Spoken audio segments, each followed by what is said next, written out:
watch was the kind you don't forget. Not because it was expensive. It wasn't. I paid $42 for it at a Walgreens on a Tuesday afternoon in 2001 because my son had been begging for a digital watch for 3 months, and his birthday was still 6 weeks away, and I figured, what the hell? Let the kid have it early. It was blue plastic with a rubber band and a little button on the side that made the face light up green. He wore it every single day, even to bed sometimes. I know because I'd check on him at night. Old habit. Never really stopped even when he got older, and I'd see that faint green glow through the blanket where his arm was tucked under the pillow. He went missing on a Thursday morning in October of 2003. He was 9 years old. He never came home from school. I'm 67 now. I've been a plumber for 38 years. I work mostly commercial jobs, hospitals, office buildings, the occasional school. It's not glamorous. My back knows it. My knees know it. But it's steady. And steady was all I ever needed. My name is Gene Marlow. And I need to tell you what happened to me 8 months ago in a hospital corridor on the 4th floor, because I've been carrying it alone long enough. I got the call on a Wednesday. A pipe had burst in the utility corridor behind the surgical wing at Hargrove Medical Center. Flood risk to the equipment rooms. They needed someone fast. My crew was stretched thin that week. 2 guys out sick, one on a job in Decatur, so I went myself. I've worked Hargrove before. Big place. 6 floors, newer East Wing they finished in 2019. Older West Wing that still has the original 70s plumbing I've been patching for 15 years. I know the layout better than most people who work there. I got there around 8 in the morning, signed in at the maintenance desk, grabbed my card and headed to the 4th floor. The burst was in a junction behind supply room 4C. Not complicated, just messy. I have it done in a couple hours. I was working maybe 40 minutes when I heard voices in the corridor. A group of doctors making rounds. I could tell by the sound of it that organized kind of back and forth that happens when someone's walking and explaining at the same time. I stayed out of the way, crouched behind the cart, focused on the fitting I was replacing. They stopped just outside the supply room door. 3 of them, maybe 4. I wasn't paying attention until one of them reached past the door frame. Just an arm, just a hand. To pull the door shut so they could talk more privately. And I saw it. On his left wrist. Blue plastic. Rubber band. Worn down to almost gray now, the edges cracked. And on the face, a small crack in the upper left corner of the screen that I knew. I knew because I was there when it happened. When he caught it on the edge of the kitchen counter trying to grab a falling cup. A crack that ran from the corner down at exactly that angle, like a bolt of lightning in miniature. My chest stopped. I'm not a man who cries easily. I don't say that to be tough. I say it because it's just true. I've been through things. My wife left when our son was 4. I raised him alone. I buried my father, my mother, my older brother. I've had a hard life and I've kept moving through it because you do. But I sat on that cold corridor floor, wrench in my hand, and something in me just broke open. I didn't go after them. Not right then. I couldn't have stood up if I tried. I sat there for I don't know how long. 5 minutes, maybe 10. Then I got up, finished the repair, packed my cart, signed out, and sat in my truck in the parking garage for 45 minutes before I could drive. I want to back up. I want you to understand what those 22 years were. When Tommy didn't come home, I called the school. They said he'd been picked up. By whom, I asked. By family, they said. A man who signed his name in the pickup log. That name was not mine. The investigation started immediately. Police were good about it. I'll give them that. But they had nothing to work with. No security footage from that particular exit. One witness, an older woman who'd seen a man and a boy get into a dark blue sedan, but she hadn't gotten the plates. She said the boy wasn't crying. She said he seemed to know the man. That detail wrecked me for years. He seemed to know the man. That detail wrecked me for years. He seemed to know the man. My son knew a lot of people. He was that kind of kid. Friendly with everyone, would talk to strangers at the grocery store while I was reaching for something on a high shelf. I used to tell him to be careful about that. The man who signed the log. The name was fake. The handwriting on the form was never matched to anyone. The sedan was never found. Tommy was never found. I hired a private investigator in 2005. He worked the case for 8 months and came up with nothing. I hired another one in 2011. Same result. I put flyers up every year on his birthday until the papers started feeling like a cruelty, posting a 9-year-old's face when somewhere out there, if he was alive, he was 17, then 20, then 25. I never stopped. I just stopped being loud about it. My sister thought I should see a therapist. My coworkers thought I should move on. Move on. 2 words I cannot hear without my jaw going tight even now. You don't move on from your child. You move forward, maybe, if you're lucky. But you carry them with you. Every single day. The watch. I remembered every detail of that watch. I described it to police in 2003, to the PI in 2005, to anyone who would listen. Blue plastic, rubber band, green backlight, Walgreens, $42, and the crack. The crack in the upper left corner of the screen that he'd gotten in September, a month before he disappeared. I went back to Hargrove the next morning. I didn't have a job there. I told the front desk I was following up on the repair from the previous day, that I needed to check the water pressure readings on the 4th floor. The woman at the desk knew me. I'd been coming to that hospital for years, and she waved me through. I didn't go to the 4th floor. I went to the directory. There was a list of physicians by department near the main elevators. I started reading. Surgical wing, 4th floor. I was looking for someone young enough. If Tommy was alive, he'd be 30 years old now. A doctor at 30 was possible. Not common, but possible. I found him on the second pass. Dr. Thomas Kellner, resident, general surgery. The photo next to the name was small, not great quality. But I stood there in that corridor and stared at it for a long time. He had my mother's eyes, that specific shade of gray-green that I'd always thought was just a family thing, something that died with her generation. And his jaw, the jaw was mine. I know my own jaw. I went home and I didn't sleep. I called my sister that night. She's 2 years younger than me, lives outside of Columbus, and she's the only person in my life I've ever been able to say the real things to. I told her what I'd seen. She was quiet for a moment, and then she said, "Gene, are you sure?" I told her about the watch. The crack. She remembered the watch. She'd been there the Christmas before he disappeared. She'd teased him about it being a baby toy, and he'd held up his wrist and said, "Aunt Vera, this is a professional timepiece," and we'd all laughed. She said, "What are you going to do?" I said I didn't know yet. I needed to be careful. I knew that. 22 years is a long time, and I'd been wrong about things before, seen a kid in a parking lot once, around 2009, who walked exactly like Tommy, and I'd followed him halfway across a shopping center before his mother grabbed his hand, and I'd had to just stop and breathe through it. False hope is its own kind of devastation. But this was different. The watch was different. I went back to Hargrove on a Friday. I timed it based on what I'd heard. The rounds they were doing on the 4th floor happened in the mornings, around 8:30. I positioned myself near the supply room with a clipboard and a reason to be there.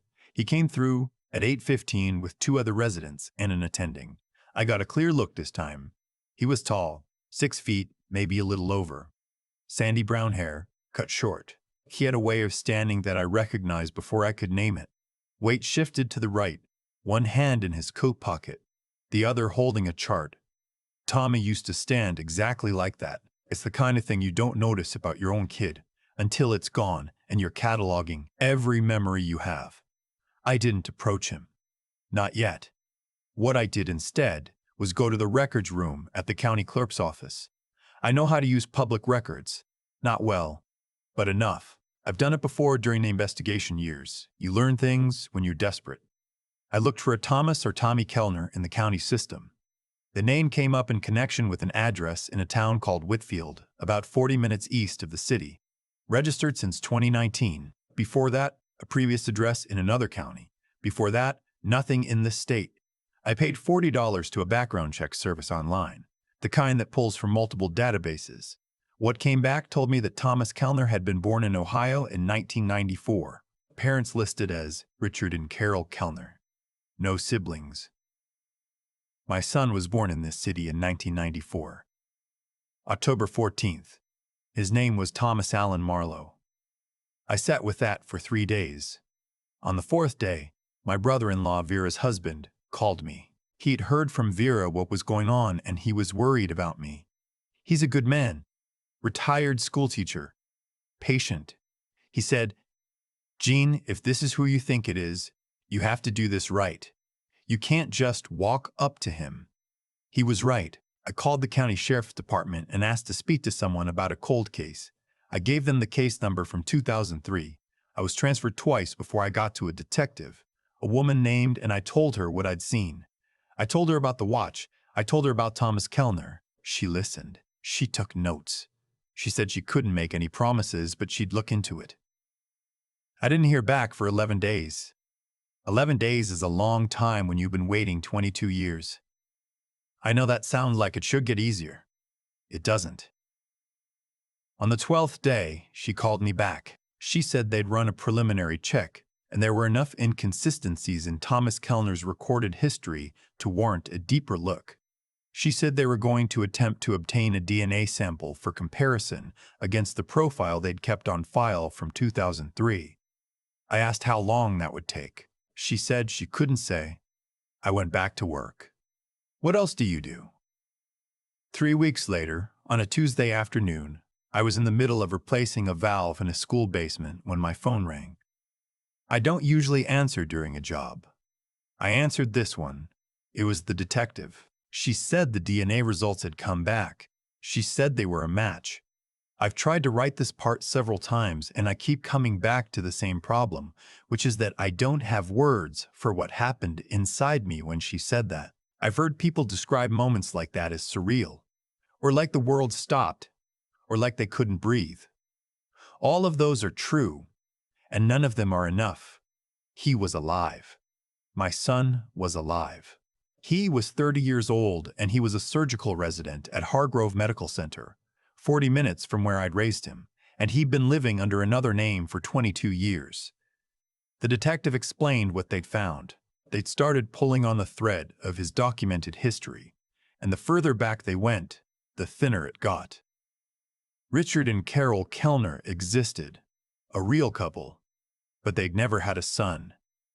They died, both of them, in 2012 and 2016, respectively. The records of Thomas Kellner's childhood had been manufactured, carefully, but not perfectly. There were gaps. The kind of gaps that don't show up unless you're looking. Someone had built him a new life, a whole new identity, and they'd done it well enough that it had held for over 2 decades. The question was, who? The answer took another 2 weeks to come together, and it came from a direction I hadn't expected. My brother. I had an older brother. I said I buried him. That's true. He died in 2018.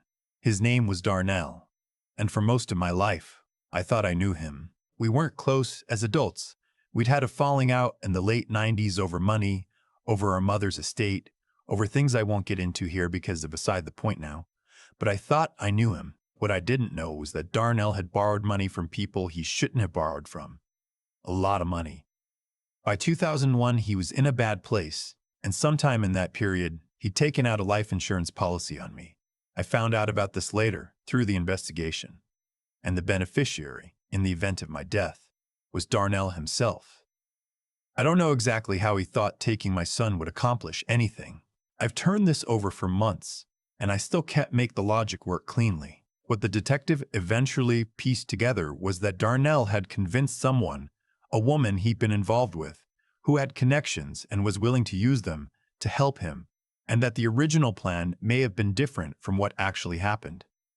Maybe he wanted leverage. Maybe he thought it would force me to sell the house, our mother's house, which I'd inherited and he'd wanted. Maybe something went sideways and he panicked. What I know is that my 9-year-old son was picked up from school by a man he recognized, his uncle, a man he'd known his whole short life, and was handed to someone else and given a new name and told a story about who he was. And Darnell died in 2018 without ever telling me. The detective asked me gently how I wanted to handle the approach. They could facilitate a meeting. They'd already made contact with Thomas, with my son, and had explained the situation to him in broad terms. She said he had questions. She said he wasn't angry, but that he needed time to process what they'd told him. I said I understood. I said whatever he needed. I meant it. When you spent 22 years missing someone, you give up the right to make demands. All I'd ever wanted was to know he was alive. Everything after that was just grace. We met on a Saturday morning in March. The detective had arranged for a room at a community center. Neutral ground, she said. She'd offered to be there or to arrange for a counselor. I said I'd prefer it to just be us, if he was willing. He was willing. I got there early. I'm always early. I sat in a plastic chair at a folding table, and I looked out the window at the parking lot, and I tried to think of what I was going to say. And I couldn't think of a single thing. He walked in at 10:02. He was taller than I'd realized. He was wearing jeans and a gray jacket, and he looked tired in the way that surgical residents always look tired. That particular kind of exhaustion that lives behind the eyes. And he had my mother's eyes.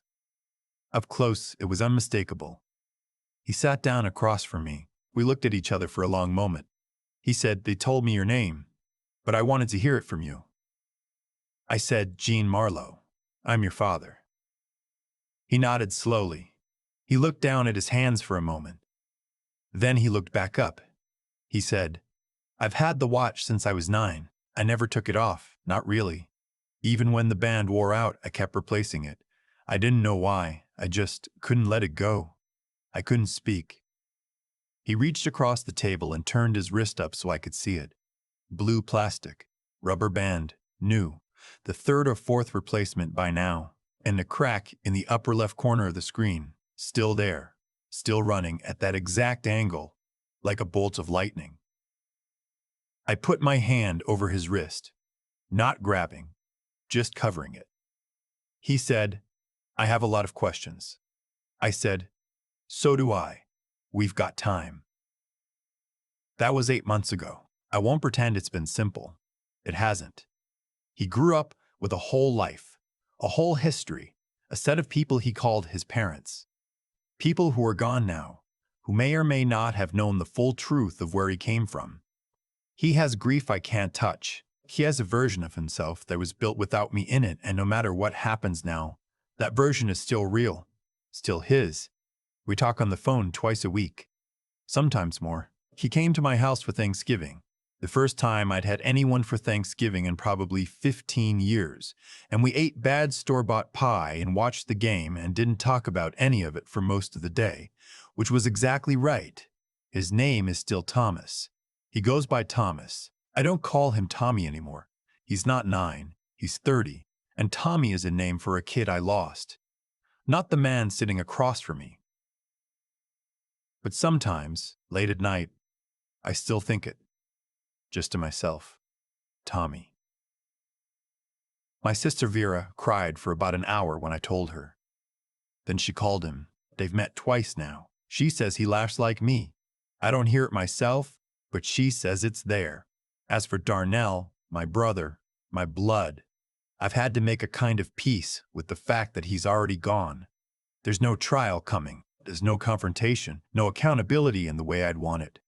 There were times in those 8 months where that felt unbearable, where I'd lie awake and think about all the years, all the October 14th birthdays I spent alone, all the searches, all the investigators, all the nights I checked the door one more time before bed, out of some habit I couldn't break even after there was no one to come home. But I also think about this.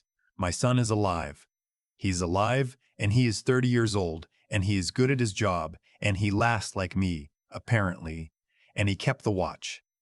He kept the watch. I signed in at Hargrove last month for a legitimate job. The Old West Wing, more pipework, always more pipework. And on my way out, he found me in the lobby. He was between rounds. He had maybe 5 minutes. He walked up and said, "You heading out?" And I said, "Yeah." And he said, "Drive safe." And that was it. That was the whole thing. But he'd looked me up in the visitor log to know I was there. He'd come down to the lobby to catch me before I left. That's enough. That's more than enough. I'm not telling the story because I want sympathy. I'm not telling it because it has a clean ending, because it doesn't. I'm telling it because I sat in a hospital corridor on a Wednesday morning with a wrench in my hand, and I almost didn't look up. I almost missed it. Look up. Whatever you've been waiting on, whatever you've stopped believing in. Look up. He kept the watch. I've thought a lot about what it actually takes to survive something like this. Not just the loss. The particular kind of loss where you don't even have a grave to stand in front of. Where there's no ending. Just a door that stays open, and a cold draft coming through it for 22 years. I didn't survive it by being strong. I want to be honest about that. There were years where I was barely functional. Years where I'd finish a job, drive home, sit in the truck in the driveway, and just not go inside for a while.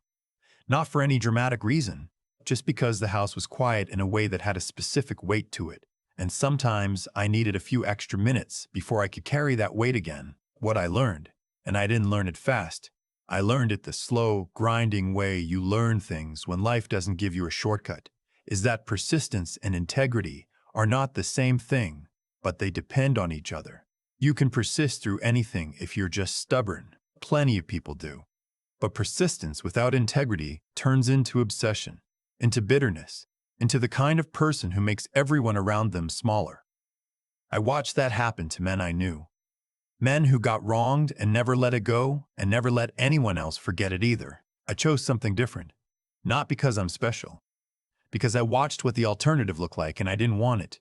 I kept working. I kept showing up. I kept the case file in a drawer in my home office and I looked at it maybe twice a year. Just to remind myself it was still real, and then I closed the drawer and went back to my life. I paid my taxes. I helped my neighbor when her pipes froze 3 winters in a row. I showed up for Vera when her husband had his surgery. I did ordinary things, ordinary human things, because ordinary is not the same as meaningless. Ordinary is how you stay a person when something inside you is trying to hollow you out. And the integrity part, the part I had to fight for, was refusing to let what Darnell did turn me into someone who couldn't trust anyone. That was the real danger looking back. Not the grief. The grief I could live with. It was the suspicion that wanted to move in alongside the grief. The voice that said, everyone is capable of this. Everyone who says they love you is one bad day away from destroying you. I fought that voice. Not always successfully. But I fought it. Because here's what I know now, having sat across a table from my son at 30 years old. The people who wronged you do not get to define the shape of your whole life unless you hand them that power. Darnell is gone. He cannot give me back those 22 years. He cannot sit in front of Thomas and explain himself. That accounting will never happen the way I wanted it to. And I had to make peace with that. Real peace. Not the fake kind where you say the words and don't mean them. What I got instead was a Saturday morning in March. A folding table. A man with my mother's eyes sitting across from me, asking me to say my name out loud.